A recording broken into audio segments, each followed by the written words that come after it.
ট্রাম্পের দ্বিতীয় মেয়াদে মসনদে বসার পেরোয়নি কয়েক মাসও, এর মধ্যেই সিগন্যাল কেলেঙ্কারিতে হইচই শুরু হয়েছে যুক্তরাষ্ট্রে।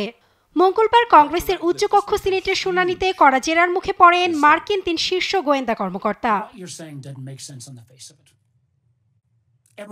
হুথিদের ওপর হামলার বিষয়ে মার্কিন শীর্ষ কর্মকর্তাদের গোপন আলোচনায় দ্য আটলান্টিকের প্রধান সম্পাদককে অন্তর্ভুক্ত করা নিয়ে তোপের মুখে পড়েন যুক্তরাষ্ট্রের ৩ শীর্ষ গোয়েন্দা তুলসী, জন র্যাডক্লিফ ও ক্যাশ প্যাটেল। তবে ওই চ্যাটে গোপনীয় তথ্য থাকার বিষয়টি সরাসরি অস্বীকার করেন তুলসী গ্যাবার্ড ও জন র্যাডক্লিফ। এ সময় চ্যাটে নিজের উপস্থিত থাকা নিয়ে প্রশ্নের উত্তর দিতে অস্বীকৃতি জানান জাতীয় গোয়েন্দা পরিচালক তুলসী গ্যাবার্ড।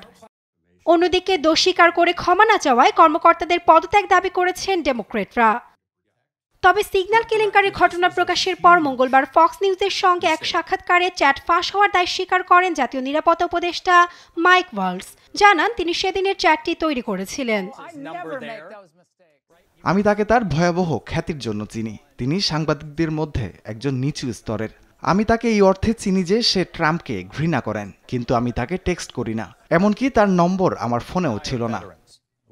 তবে বিষয়টিকে হালকাভাবে নিয়েছেন ডোনাল্ড ট্রাম্প। মঙ্গলবার এক অনুষ্ঠানে জাতীয় নিরাপত্তা উপদেষ্টা মাইক ওয়ালসের প্রতি সমর্থন পুনর্ব্যক্ত করেন মার্কিন প্রেসিডেন্ট। এ সময় ওয়ালসের ক্ষমা চাওয়া উচিত নয় বলেও মন্তব্য করেন তিনি। চ্যাটে কোনো গোপন তথ্য ছিল না, তবে আমি সবসময় বলি আপনাকে প্রতিটি অভিজ্ঞতা থেকে শিক্ষা নিতে হবে। আমার মনে হয় তারা যেভাবে মাইক ওয়ালসকে আক্রমণ করছে তা খুবই অন্যায়। সে একজন ভালো মানুষ। যে ব্যক্তিটি চ্যাটে ঢুকে পড়েছিল সে কেবল একজন ধূর্ত ব্যক্তি।